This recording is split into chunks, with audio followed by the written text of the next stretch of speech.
If your chest isn't growing, it's not because you're not benching enough. It took me 14 years to figure out I was doing something completely wrong. And once I fixed it, my chest finally started developing in a way it hadn't in all the years before. So in this video, I'm going to show you the specific chest training mistakes I was making that kept it stuck for over a decade, the exact exercises that actually target the chest properly, and how to put it all together so your chest is actually responding by the end of this week, not in another 14 years like me. I've been a personal trainer for 11 years and trained over 14 years myself. And the clearest way I can show you what I actually mean starts with why almost everything most people do for chest is producing about half the result it should. And to show you why it took me so bloody long, I need to tell you what I was actually doing in those sessions, because I'd genuinely be surprised if it doesn't sound quite familiar. For years, I did exactly what everyone tells you to do. Flat bench on Monday, because it's chest day and that's just what you do. Heavy weight, ego lifting, the kind of weight where by rep 6 the form has completely gone out the window. The elbows were flaring right up and my shoulders were doing the majority of the work. Then, some incline presses, a few flies to finish. It was the same routine, pretty much week after week. I'd get a good chest pump, as Arnold used to say, but I'd leave the session feeling like the work was done, but the chest wasn't growing at all. And I always noticed this when I looked at myself in photos, and it wasn't really growing the way I expected it to, given how much pressing I was doing in the sessions. And I remember being about 4 years into training and genuinely thinking my chest just didn't respond, that it was just a genetic thing, that some people build pecs easily and I just wasn't one of them, unfortunately. And I'd look at people in the gym with well-developed chests and think, we're doing the same exercises, why is it working for them and not for me? So I actually started looking at how chest development works properly, the anatomy, what the research says about what drives muscle growth, and more importantly, what I was actually doing wrong. And then I realized something that felt almost embarrassingly obvious once I understood it. I wasn't training my chest effectively. I was moving the weight from A to B and just hoping the pump would do the rest. And those two things are completely different. By the way, everything I'm covering today is built into the Softer Lean program in the description, the full training structure, 3 sessions a week, and it's completely free. So here's the thing about the chest that most people don't fully appreciate until they actually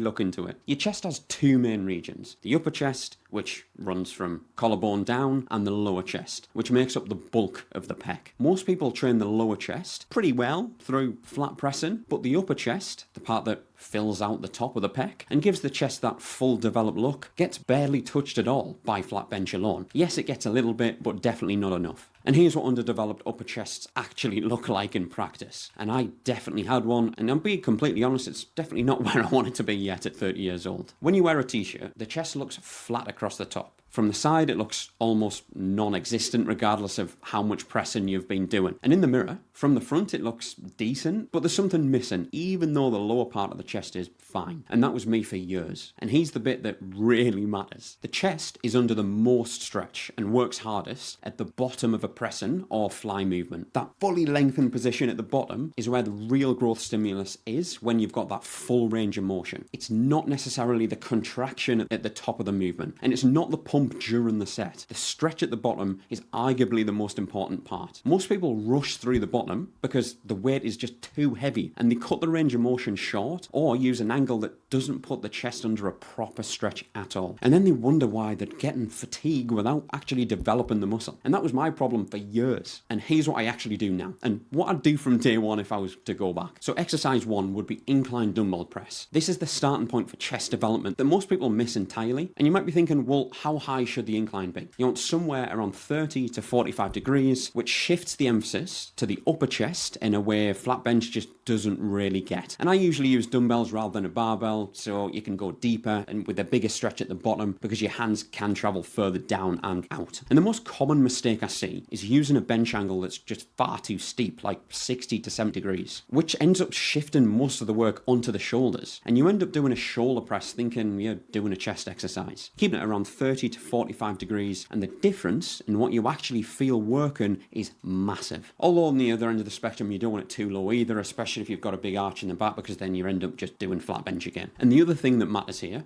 Lower the dumbbells until you feel a genuinely big stretch across the pecs and hold that stretch position for just half a second and then press back up. Don't rush through the bottom, and that's where the work is happening. And use a weight you can actually control through the full range as well. If you're cutting it short just to handle the load, drop it down so you can feel the stretch and you'll actually feel the chest's working in a way you probably haven't done before. So exercise 2 is arguably one of my favorites, which are cable flies. And this is the exercise that actually changed how my chest looked, and the one that most people either skip or just don't do very well. Cable flies work so well for the same reason the incline press does. You get a massive stretch under load, and the cables keep tension on the chest throughout the whole movement, including at the most stretched position at the end, which is exactly where the growth stimulus is highest. But the most common mistake here is setting the cables too low, which completely changes the angle and takes the stretch off the chest almost entirely. Slightly higher cables with a big step forward, and let the arms open wide enough that you actually feel the chest stretching before you bring them back together. Most people don't open wide enough with the arms because it feels less like effort, but the wider the stretch, the more the chest is actually being loaded. And if you can't get the hands past the shoulders, the weight's too heavy. Keep a very slight bend in the elbows and think about squeezing the pecs together rather than pulling with the arms, and you'll feel it working in a completely different way. For example, my client here, Paddy, trained chests consistently for years like most people do. He did flat bench every week, but it never really changed. What we did is we added cable flies with the right setup, with the right volume, with the right intensity, and his chest looked noticeably different within around 6 weeks. And it was the same time spent in the gym, same number of sessions, just actually hitting the muscle properly for the first time. All right, let's move on to exercise 3, which are dips, which are probably the most underrated chest exercise most people never think to use for chest, and the one that changed the lower part and overall thickness of my pec more than anything. But the biggest key is the lean. So when you're using dips for chest, you lean forward, chest over your hands, rather than staying more upright like you would if you were targeting your triceps. But that forward lean shifts the load onto the pecs, and the depth you can get at the bottom creates a massive stretch that's genuinely hard to replicate in any other way. You want to control the way down, get to the bottom, feel the stretch, and then press back up. If you're new to dips, body weight is more than enough to start with, but once you can comfortably do 15 clean reps, either start using resistance bands, and obviously the thinner the resistance bands, the less assistance you are getting, or then you can go to body weight. And then the next step up is adding more weight. And the chest responds well to a bit more load on this movement as well. Okay, so here's what you need to stop doing. And the thing that needs saying about flat bench, because I know that's going to come up, flat bench isn't a bad exercise, but for most people, it's the only chest exercise they do. They do it too heavy, cut the range of motion short, and the shoulders and triceps just end up doing most of the work, while the chest just goes along for the ride. So if your chest has been lagging like mine had for years, going heavier on flat bench isn't going to fix it. The incline dumbbell press, the cable flies and dips done through a full range of motion with the weight you can actually control will do far more for your chest development than maxing out on flat bench with your elbows flaring and your spotter doing the majority of the work with you. Yes, keep it in if you enjoy it, but if chest development is the actual goal, it probably shouldn't be the main exercise you're doing each week. And again, if you want the full structure rather than just the exercises, the Softer Lean program in the description has everything mapped out from day one. 3 sessions a week, built for people who don't have much time, and it's in the description. Okay, so here's how to put this all together. You only need 1 or 2 exercises per session, especially if you're doing what I recommend, which is 3 full body sessions per week. You definitely do not need all 3 every single time. Pick 1 or 2, 3 to 4 sets each,